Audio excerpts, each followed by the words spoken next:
Sometimes, right before your life takes a quantum leap, things begin to feel off.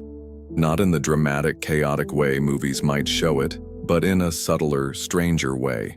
The conversations around you start to feel hollow, as though you're no longer on the same wavelength. The routines you once found comforting suddenly feel irrelevant. Even your own ambitions, the ones you used to chase with so much energy, seem to lose their flavor. If you've been experiencing this, it doesn't mean something is wrong. This is often the clearest signal that you're on the edge of shifting into a completely new version of reality. Why? Because when your vibration begins to rise, the old reality starts to loosen its grip. You are, quite literally, beginning to move out of sync with the frequency you've been living in. It can feel disorienting. You might even panic, thinking you're becoming unmotivated or that you're falling behind. But what's really happening is that your higher mind is guiding you toward a new timeline, and your physical mind simply doesn't have the evidence yet. The physical mind is not designed to know how things will happen. It is only designed to know how they are happening. That strangeness you're feeling is proof that things are, in fact, happening. Think of it like tuning a radio. When you start turning the dial away from one station and toward another, there's a period of static in between. The old station is fading, but the new one hasn't come in clearly yet. That static is exactly what these strange feelings are. It's not failure, it's transition. So, if your days feel unusually quiet, if the old rhythms of your life no longer feel satisfying, if your ambitions feel strangely distant, don't resist it. These are not signs of apathy. They are signals that you're between stations, between parallel realities. The old identity is losing its hold, and the new one is waiting just a fraction of a frequency away. The question is, will you trust the static, or will you panic and try to cling to the old broadcast? Because the static is not the end, it's the beginning. When life begins to feel strange, what you're really experiencing is a shift in the architecture of reality itself. It may not look dramatic on the outside, but underneath the surface, you are brushing against the edges of other versions of yourself, other realities that already exist. Here's a way to think about it. Reality isn't a single fixed line moving from past to future. It's more like an infinite field of possibilities, a vast library of timelines, each one already written, already alive. The version of you listening to this right now has neighbors, other versions, other lives, running alongside you. And at certain points, you reach a threshold where one timeline begins to fade and another starts drawing closer. That threshold is what makes the ordinary suddenly feel unreal. It's why conversations can feel hollow, why routines you used to enjoy now taste like cardboard, why your ambitions don't light you up the way they once did. It isn't because you've lost your spark. It's because your spark is no longer here. It's reaching forward, illuminating a path into a different room of the library. Think of walking down a long hallway lined with doors. Behind you, the old door is still visible, but it's closing. Ahead of you, a new door is just beginning to open. In between, there's a moment of echo, a place where the sounds of both doors overlap, creating a kind of dissonance. That overlap is what you're feeling right now. This in-between space can be deeply uncomfortable because the human mind craves certainty. It wants to know, am I in the old life or the new one? But the truth is, you're in the hallway, and the hallway is not a mistake. It's a passage. The key is to stop treating the in-between as a problem. It's not a glitch. It's the clearest proof that you're already in motion. You are not standing still. You are brushing against another version of reality, one that is waiting for you to step fully into it. And the question that begins to rise here is, how do you navigate that hallway? How do you know which doorway belongs to the next version of you? That's where the compass of excitement comes in. When you stand in the in-between, the question always comes, how do I know which door belongs to the life I truly want? The mind, trained to analyze and plan, will search for evidence. But evidence belongs to the past. The new reality has not unfolded yet, so the mind can't measure it. That's why it feels blind here. Instead of evidence, you are given resonance. Excitement is not just a nice feeling, it is the frequency match between you and the version of reality that already contains what you've been asking for. It feels electric because, in that moment, the signal of your higher path is flooding into your system. It's your body's translation of vibrational alignment. Every parallel reality already exists. You don't build one from scratch, you tune into it. Excitement is how you recognize the channel that corresponds to the version of you you most prefer. That's why it feels magnetic. It's literally pulling you into coherence with the timeline that is already alive in the field. This is also why excitement works at every scale. It doesn't matter if it's the thrill of a bold career move or the quiet spark of curiosity about a book on a shelf. The size of the action is irrelevant. What matters is the frequency match. Even the smallest step taken from genuine excitement locks you more tightly into the thread of that desired reality. Each choice strengthens the signal. Think of it like climbing rungs on a ladder. You don't leap to the top in one jump. You ascend one step at a time. Each excited action, however small, is a rung. When you follow them consistently, you eventually realize the ladder has been carrying you exactly where you wanted to go, even though you couldn't see the top when you began. The mistake is waiting for certainty before you act. But certainty comes after, not before. Action on excitement is what generates the alignment. Without it, you stay suspended between worlds. With it, you collapse into the new one. So if you're looking for the doorway to your next parallel reality, stop searching with logic. Follow the spark. Excitement is not entertainment, it's navigation. When you begin following the sparks of excitement, something else starts to happen. Life begins speaking back to you. You notice chance encounters, repeating numbers, uncanny timing, conversations that feel perfectly placed. At first it may seem like coincidence, but it isn't random at all. These are synchronicities, reflections of the frequency you've just chosen. Here's why they appear. Reality is a mirror. It doesn't show you what you want, it shows you what you are. The moment you align with the energy of your preferred parallel reality, the outer world has no choice but to rearrange itself around that new signal. Synchronicity is how you recognize the rearrangement in progress. Think of walking through a forest at night with a lantern. At the start, the trail seems hidden, uncertain. But each time you take a step forward, the lantern reveals the next few feet of the path. Synchronicity works the same way. Each excited action you take illuminates the next signpost, proving that you are not wandering at random. You are on a designed trail. These moments can show up in countless ways. You think of someone, and they call you. You overhear a phrase that answers a question you've been carrying for weeks. An opportunity appears exactly when you release the need to control the outcome. None of this is accidental. It is your higher reality sending confirmation that you're tuned into the right broadcast. The trap is to dismiss these signals as meaningless or to demand they come in grand, dramatic form. But synchronicity is not about spectacle, it's about precision. Even the quietest confirmation, a stranger smiling at the exact moment you needed encouragement, carries the weight of the entire field aligning behind you. When you treat synchronicities as feedback, you amplify them. When you ignore them, the trail goes dim. That's why paying attention is so powerful. It strengthens the dialogue between you and the reality you're stepping into. So if life has started to feel full of odd little coincidences, don't brush them aside. They are the universe's way of whispering, keep going. You're on the right path. As you follow the trail of excitement and notice synchronicities unfolding, another layer often appears, and it can be uncomfortable. Parts of your life that once felt fine now seem heavy. A job that used to bring purpose begins to feel draining. Relationships that once felt natural now feel strained. Even the way you speak to yourself can start to sound outdated, as if it belongs to a version of you that no longer exists. This is what happens when your inner state and your outer reality fall out of sync. You've already begun resonating with a higher frequency, but parts of your life are still structured around the old one. The friction you feel is not failure. It's proof that you've shifted. Think of trying to run new software on outdated hardware. The program lags, crashes, and refuses to function. It's not because the program is broken, it's because the system hasn't caught up. In the same way, the dissonance you're experiencing is simply your new energy outgrowing the old framework.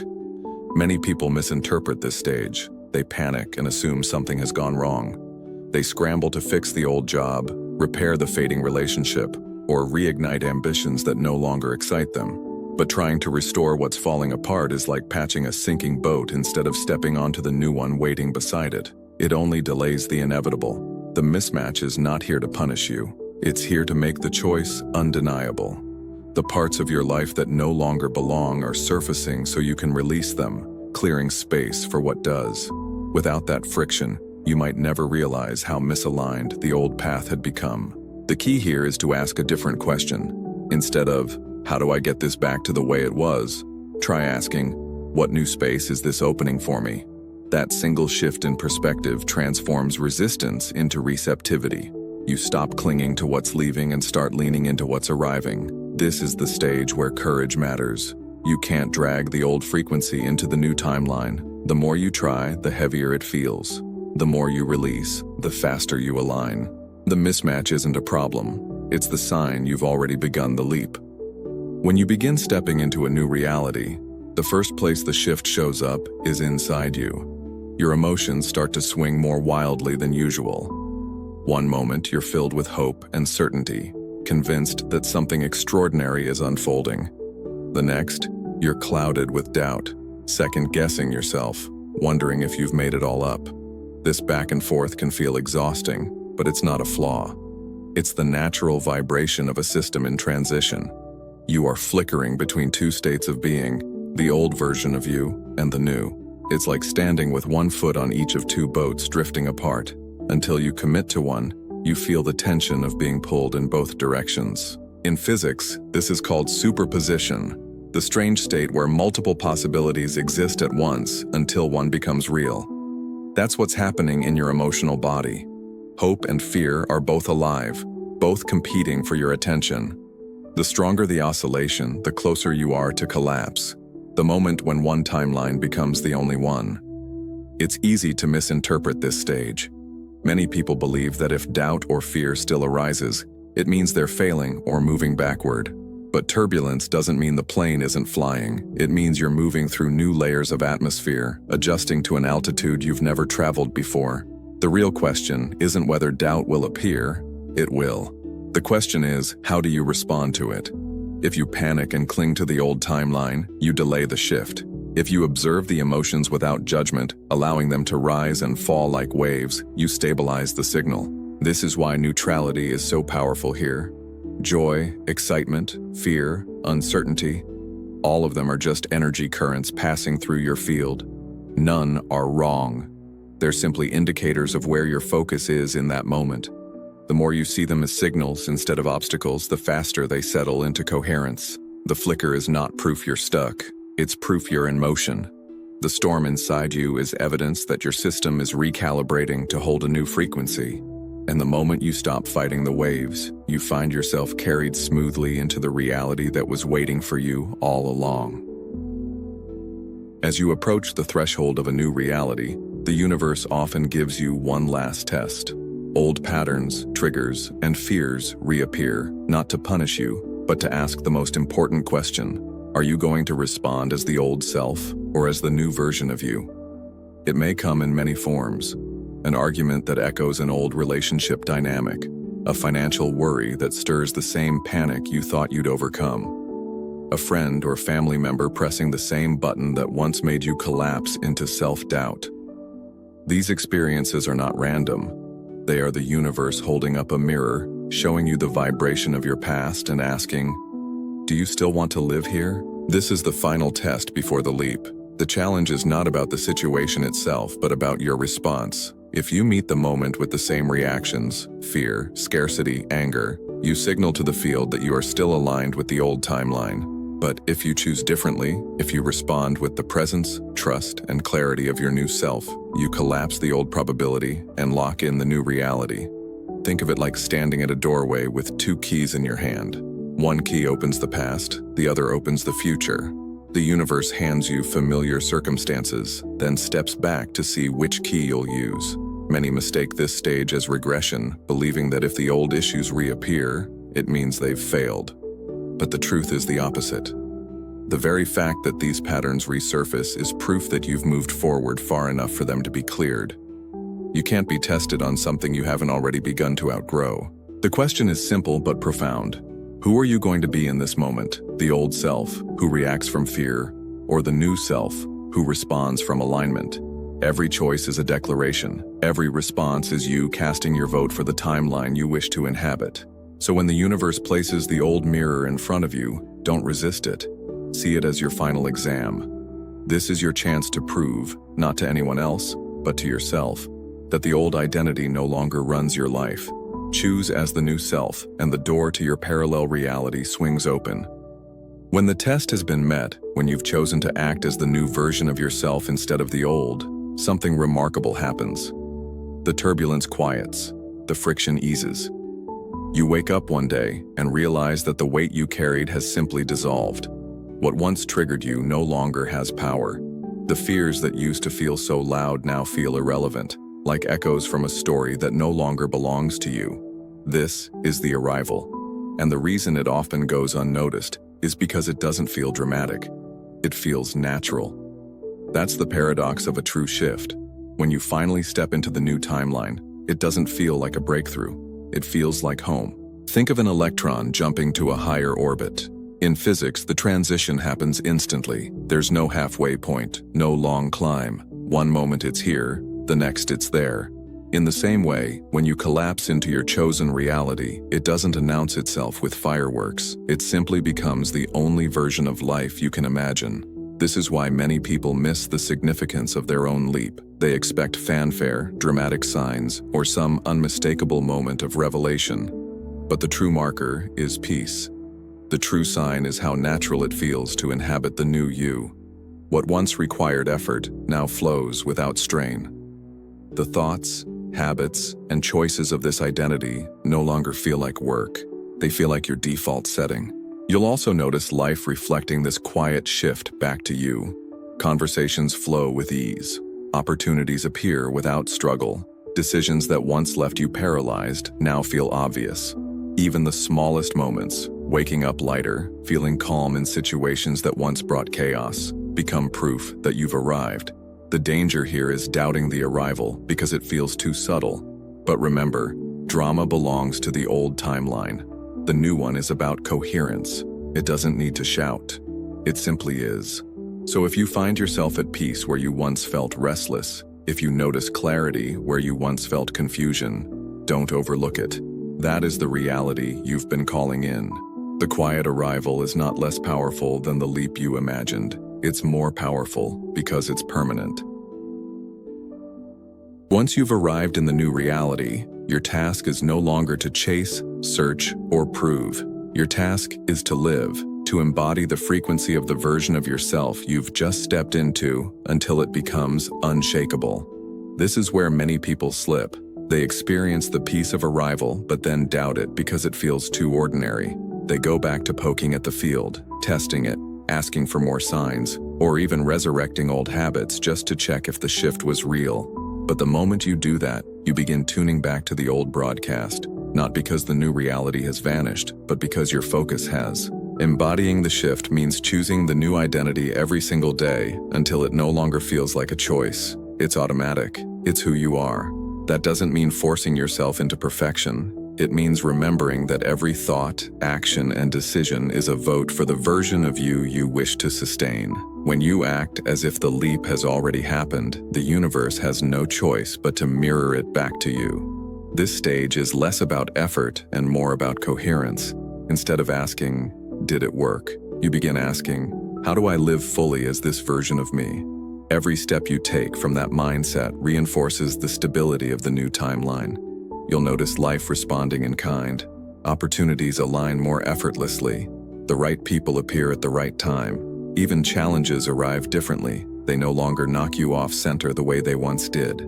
They become invitations to practice coherence, to deepen your alignment rather than question it. The truth is, the quantum jump was never about waiting for the right moment. It was about becoming the right you. And now that you've collapsed into this new version, your role is to anchor it so deeply into your being that it becomes unshakable. Remember, you're not here to force life into shape. You're here to align with the reality that already holds everything you've asked for and then live from it.